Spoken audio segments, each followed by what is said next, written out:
Hello दोस्तों, स्वागत है आप सभी का एक बार फिर हमारे YouTube channel talent study point में।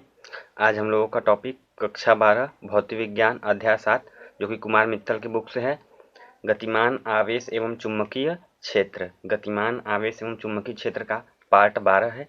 इसके प्रीवियस वाले वीडियो में मैंने पार्ट 11 से लेकर पार्ट 1 तक पढ़ा दिया है। यदि आप उसको नहीं देखे हैं तो मैंने डिस्क्रिप्शन बॉक्स में लिंक दे दिया है, आप वहां से जाकर देख सकते हैं। यह हमारा जो चैप्टर है यह एनसीईआरटी से चौथा चैप्टर है। इस वीडियो में हम लोग एक समान चुंबकीय क्षेत्र में धारावाही चालक पर बल की दिशा निकालने का नियम देखेंगे तथा गतिमान आवेश पर बल से धारावाही चालक पर बल यानी F = IBL sin थीटा की व्याख्या करेंगे। तो हमारा क्या है टॉपिक, एक समान चुंबकीय क्षेत्र में धारावाही चालक पर बल। दोस्तों, वीडियो स्टार्ट करने से पहले आप लोगों से एक छोटा सा रिक्वेस्ट है कि यदि आप हमारे चैनल पर नए हैं तो हमारे चैनल को सब्सक्राइब कर लीजिए और साथ ही साथ बेल आइकन का भी दबाना मत भूलिएगा ताकि लेटेस्ट वीडियो का नोटिफिकेशन सबसे पहले आप तक पहुंचे। तो चलिए दोस्तों, वीडियो को स्टार्ट करता हूं। तो टॉपिक क्या है हम लोगों का, एक समान चुंबकीय क्षेत्र में धारावाही चालक पर बल की दिशा ज्ञात करना। तो एक समान चुंबकीय क्षेत्र में धारावाही चालक पर जो बल की दिशा होती है वह दो प्रकार से ज्ञात की जाती है। कितने प्रकार से ज्ञात की जाती है? दो प्रकार से। पहला होता है दाएं हाथ की हथेली का नियम नंबर दो। पहला टॉपिक क्या है कि दाएं हाथ की हथेली का नियम नंबर 2 तथा दूसरा नियम क्या होता है, फ्लेमिंग के बाएं हाथ का नियम। दूसरा नियम क्या है, फ्लेमिंग के बाएं हाथ का नियम। बाएं हाथ का नियम, यही हमको क्या करना है, दोनों टॉपिक को क्लियर करना है इसमें। तो क्या है हमारा दाएं हाथ की हथेली का नियम नंबर 2। तो दाएं हाथ की हथेली का नियम नंबर 2 क्या है कि यदि हम अपने दाएं हाथ की, ध्यान सुनिएगा, यदि हम अपने दाएं हाथ को के पंजे को, ये हमारा क्या है, सब पंजा है, इस प्रकार फैलाएं कि, इस पंजे को इस प्रकार फैलाएं कि अंगूठा जो हो धारा की दिशा में हो और फैली हुई अंगुलियां किधर हो, चुंबकीय क्षेत्र की दिशा में हो। फैली हुई अंगुलियां कहाँ हो, चुंबकीय क्षेत्र की दिशा में हो। तब उस चालक पर जो लगने वाला बल होता है वह हथेली के लंबवत धक्का देने की दिशा में होता है। जो कागज चालक पर जो बल लगेगा वो क्या होगा, इस हथेली के लंबवत धक्का देने की दिशा में होगा। चलिए मैं इसी बात को लिख देता हूँ। तो दोस्तों, उसी बात को मैंने यहाँ पे राइट कर दिया है कि यदि हम अपने दाएं हाथ का पंजा इस प्रकार फैलाए कि, यदि हम अपने दाएं हाथ का पंजा इस प्रकार फैलाएं कि अंगूठा धारा I की दिशा में हो तथा फैली हुई अंगुलियां बाह्य चुंबकीय क्षेत्र B की दिशा में हो, तो चालक पर लगने वाला बल F जो होता है वह हथेली के लंबवत हथेली से धक्का देने की दिशा में होता है। चलिए मैं इसको समझा देता हूँ। जैसे मान लीजिए कि हमारा क्या है, ये चालक है और इस पर क्या है, चुंबकीय क्षेत्र B इस साइड है। ये क्या है, हमारा चुंबकीय क्षेत्र B इधर की तरफ है और धारा क्या रहा है, इसमें ऊपर की ओर बह रहा है। तो यहाँ क्या करेंगे हम लोग, दाएं हाथ की हथेली का नियम लगाएंगे तो अंगूठा क्या करेंगे, धारा की दिशा में, तो धारा किधर है, इधर। तो ये हमारा क्या हो गया, धारा की दिशा में, और ये फैली हुई उंगलियां किधर रहेगा, चुंबकीय क्षेत्र B की दिशा में। तो हमारा क्या करेंगे, अब इस हथेली के लंबवत धक्का देंगे तो कहाँ जाएगा, ये नीचे की ओर, यानी इसका जो दिशा होगा वह कहाँ होगा, कागज तल के लंबवत अंदर की ओर। कागज तल के लंबवत कहाँ होगा, अंदर की ओर। यही हमारा क्या है, दाएं हाथ की हथेली का नियम नंबर 2 है। पुनः सुन लीजिए कि यदि हम अपने दाएं हाथ का पंजा इस प्रकार फैलाएं कि अंगूठा धारा I की दिशा में तथा फैली हुई अंगुलियां बाह्य चुंबकीय क्षेत्र B की दिशा में हो, तो चालक पर लगने वाला बल F हथेली के लंबवत हथेली से धक्का देने की दिशा में होती है। यही हमारा क्या है, पहला नियम है चालक पर बल की दिशा ज्ञात करने का। सेकेंड नियम क्या है, फ्लेमिंग के बाएं हाथ का नियम। सेकेंड नियम क्या है, फ्लेमिंग के बाएं हाथ का नियम। इसमें क्या करना है, यदि हम अपने बाएं हाथ की 3 अंगुलियों को, कितनी अंगुली को लेना है, 3 अंगुली को, अंगूठा एवं अंगूठे के पास वाली 2 अंगुलियों को, अंगूठे सहित अंगूठे के पास वाली 2 अंगुलियों को लेकर इस प्रकार फैलाएं कि तीनों क्या हो, एक दूसरे से 90 अंश का कोण बनाए। देखिए तीनों क्या हो, एक दूसरे से 90 अंश का कोण बनाए। तो इसका नियम क्या है, देखिए समझिए, ये होता है F, ये होता है B और ये हमारा क्या होता है I, FBI। तो इस प्रकार फैलाएं कि जो हमारा तर्जनी उंगली है इसको हम लोग क्या कहते हैं, तर्जनी उंगली। तर्जनी उंगली कहाँ हो, चुंबकीय क्षेत्र बी की दिशा में। तर्जनी उंगली कहाँ, चुंबकीय क्षेत्र बी की दिशा में। तथा अंगूठा या ये इसको हम लोग कहते हैं मध्यमा, तथा मध्यमा किसमें, धारा आई की दिशा में। तब अंगूठा क्या होती है, उस चालक पर लगने वाली बल की दिशा को दर्शाती है।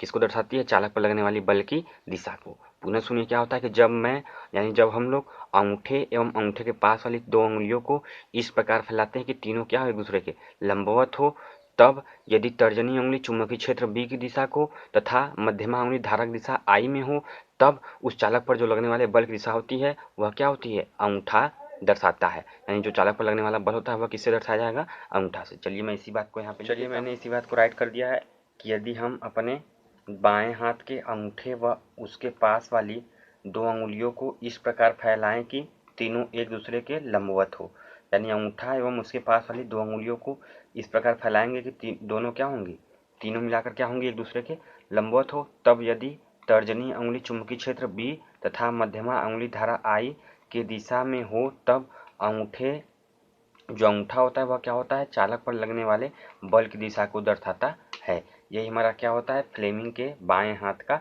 नियम।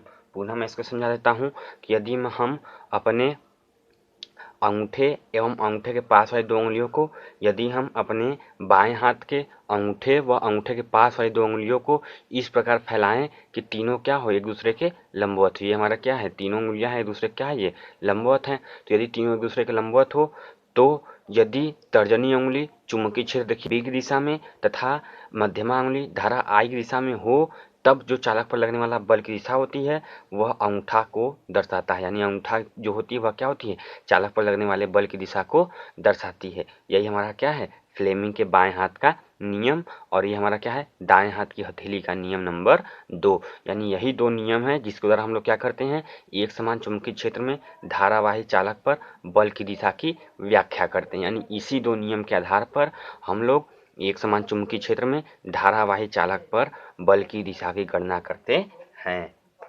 सो आइए नेक्स्ट टॉपिक हम लोगों का है गतिमान आवेश पर बल से धारावाही चालक पर बल की व्याख्या, अर्थात F = IBL sin थीटा का निगमन। F = IBL sin थीटा का निगमन। तब तक इसको समझ लीजिए या फिर इसका स्क्रीनशॉट ले लीजिए। तो आइए हमारा नेक्स्ट टॉपिक है गतिमान आवेश पर बल से धारावाही चालक पर बल की व्याख्या, अर्थात F = IBL sin थीटा का हमको क्या करना है, यहाँ पे निगमन करना है।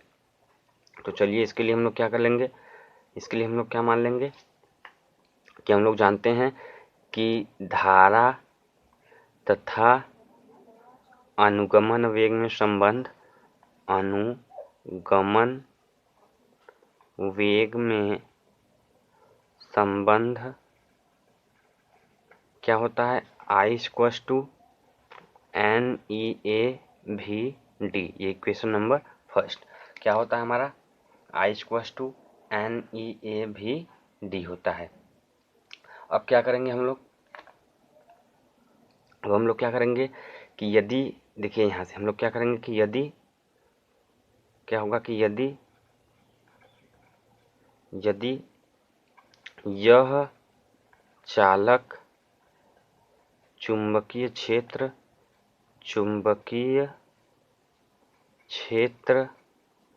बी में क्षेत्र से थीटा कोण बनाते हुए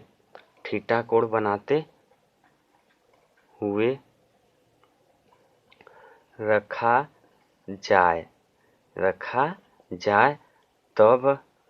तब क्या होगा, क्षेत्र द्वारा प्रत्येक इलेक्ट्रॉन पर आरोपित लारेंज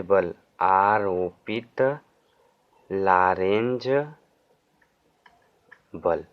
तो देखिए लारेंज बल के नियम से हम जानते हैं F = यदि थीटा कोण बढ़ता है तो क्या होता है, क्या होता है F = QV B sine theta.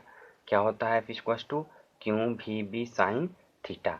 So यहाँ से एफ इक्वल्स टू क्यू बराबर क्या होता है हम लोगों का एन ई। क्यू बराबर क्या होता है हम लोगों का एन ई। और यहाँ कितना हो जाएगा हम लोगों का भी बी साइन थीटा। कितना हो जाएगा भी साइन थीटा हो जाएगा। सो यहाँ पे हम लोगों का जो वेग है वह क्या है अनुगमन वेग भी डी बराबर हो जाएगा। और नंबर ऑफ इलेक्ट्रॉन कितने हैं यहाँ पे एक, चूंकि प्रत्येक इलेक्ट्रॉन की बात की जा रही है तो यहाँ पे नंबर ऑफ इलेक्ट्रॉन कितना हो जाएंगे एक हो जाएंगे।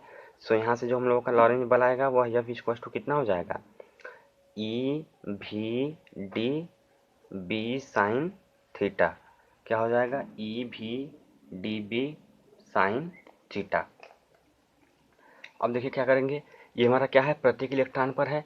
अब क्या करेंगे पूरे चालक पर बल हम लोग क्या करेंगे पूरे पहले चालक का आयतन निकालेंगे। पूरे चालक का आयतन। तो यदि हम यहाँ से पूरे चालक का आयतन देखेंगे तो क्या होता है पूरे चालक का आयतन क्षेत्रफल गुणे लंबाई। अर्थात क्षेत्रफल में क्या होता है लंबाई गुणे चौड़ाई, और लंबाई मतलब इसको हम क्या मान लेंगे ऊंचाई। तो ये हमारा क्या है आयतन है। ये एल क्या है पूरे चालक का आयतन। अब यदि हम यहाँ देखें कि पूरे चालक में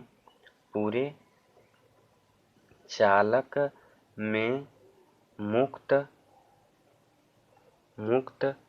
इलेक्ट्रॉनों की संख्या, पूरे चालक पर रखेंगे मुक्त इलेक्ट्रॉनों की संख्या। तो एक इलेक्ट्रॉन पर देखिए एक इलेक्ट्रॉन पर की बात करते हैं तो एक ही लेते हैं, दो पर दो लेते हैं, तीन पर तीन लेते हैं। तो यहाँ कितना है पूरा ए एल, पूरा आयतन कितना है ए एल है। तो यहाँ कितना हो जाएगा N A L. N electron और ए एल क्या है उस चालक तार का आयतन। अब हम लोग क्या निकालेंगे अतः पूरे चालक पर बल। अतः पूरे चालक पर बल। तो यदि हम क्या करें पूरे चालक पर बल निकालें तो वह कैसे निकलेगा एफ इक्वल्स टू निकलेगा एक इलेक्ट्रॉन पर बल अगुणे क्या होगा इलेक्ट्रॉन की कुल संख्या गुणे इलेक्ट्रॉन की कुल संख्या। सो यहाँ से equals to F equals to कितना आ जाएगा एक इलेक्ट्रॉन पर बल कितना है हमारे पास एक इलेक्ट्रॉन पर बल ई भी डी बी साइन थीटा। ई भी डी बी साइन थीटा। ये क्या है हमारा एक इलेक्ट्रॉन पर बल है और गुणे इलेक्ट्रॉनों कुल संख्या कितना है हमारे पास एन ए एल। अब देखिए एन ई ए भी डी इक्वल्स टू चूंकि आई इक्वल्स टू क्या होता है हमारा एन ई ए भी डी, ये इसीलिए इक्वेशन नंबर फर्स्ट में मैंने दिखा दिया है कि आई इक्वल्स टू क्या होता है एन ई ए भी डी। तो एफ इक्वल्स टू कितना हो जाएगा ये हमारा देखिए ये मिला के हम लोग क्या लिख देंगे आई बचा हमारा बी और यहाँ क्या हमारा एल और ये हमारा क्या है sine theta. So F equals to क्या आ जाएगा I B L sine theta. Step समझिए क्या करना है पहले स्टेप में F equals to N A भी डी साइन थीटा। ये हमको मालूम है कि एफ इक्वल टू क्या होता है Q V B sine theta. Q equals to N E, N E के लिए इलेक्ट्रॉन का मान एक रख देंगे तो ई भी डी बी साइन थीटा हो जाएगा। ये हमारा क्या है प्रत्येक इलेक्ट्रॉन पर लगने वाला बल है। अब क्या करेंगे पूरे आयतन में उपस्थित इलेक्ट्रॉनों की संख्या कितना हो जाएगा एन ए एल। अब बस क्या करना है हम लोगों को एफ इक्वल्स टू एक इलेक्ट्रॉन पर बल और गुणे क्या होगा कुल इलेक्ट्रॉनों की संख्या। तो यहाँ से जब दोनों करेंगे तो कितना आ जाएगा ई भी डी बी साइन थीटा गुणे एन ए एल चूँकि I equal to N A भी डी तो एन ई ए भी डी के स्थान पे आई बचा बी साइन थीटा और एल। यही हमारा क्या है चालक पर लगने वाला बल है। ये हमारा क्या है चालक पर लगने वाला बल है। तो यदि यहाँ से हम इसकी विशेष स्थितियाँ की बात करें, यदि हम यहाँ से इसकी विशेष स्थितियाँ देख लेते हैं थोड़ा सा, यहाँ पर हम लोग क्या करते हैं उसकी विशेष स्थिति देख लेते हैं। तो हम लोग क्या कहेंगे जब लंबवत होगा जब क्या हो थीटा इक्वल टू 90 डिग्री तुम्हारा जो एफ इक्वल टू कितना आ जाएगा I B L sine 90 I B L sine 90 हो जाएगा। सो यहाँ से F equal to sine 90 value कितनी होती है 1 तो कितना आएगा आई बी एल। तो कहेंगे कि जब चालक तार चुंबकीय क्षेत्र क्या हुआ लंबवत होगा तो उस समय उस पर अधिकतम बल कार्य करेगा। सेकेंड जब उसके समांतर हो अर्थात थीटा इक्वल टू 0 तो हमारा एफ इक्वल टू क्या आएगा आई बी एल साइन ज़ीरो, और साइन ज़ीरो वैल्यू कितनी होती है 0, तो कितना आएगा आई बी एल इंटू ज़ीरो, तो हमारा कितना आ जाएगा एफ इक्वल्स टू 0। तो कहेंगे कि जब चालक तार चुंबकीय क्षेत्र भी के समांतर हो तब हमारा क्या होगा, उस चालक तार पर कोई भी बल कार्य नहीं करेगा। यही हमारा क्या है, गतिमान आवेश पर बल से धारावाही चालक पर बल। ये हमारा क्या है सूत्र, F equal to I B L sine theta. दोस्तों यह बहुत ही इंपॉर्टेंट है, इसीलिए आप वीडियो को प्रीवियस ले जाकर पुनः एक बार देख लीजिएगा, तभी आपको समझ में आ जाएगा क्या करना है। बस स्टेप समझ लीजिएगा, आपको समझ में आ जाएगा। तो दोस्तों इस वीडियो में हम लोग एक समान चुंबकीय क्षेत्र में धारावाही चालक पर बल की दिशा तथा गतिमान आवेश और बल से धारावाही चालक पर बल की व्याख्या कर लिए हैं। यहीं पर हम लोगों का वीडियो एंड हो गया। इसके नेक्स्ट वाला वीडियो लास्ट पार्ट अर्थात 13 पार्ट हमारा जो होगा गतिमान आवेश एवं चुंबकीय क्षेत्र का लास्ट पार्ट होगा। उस वीडियो में हम लोग दो समांतर धारावाही तारों के बीच बल अर्थात एम्पियर की परिभाषा को देखेंगे। हमारे नेक्स्ट वीडियो आने का इंतजार कीजिए। तब तक के लिए बाय बाय, टेक केयर।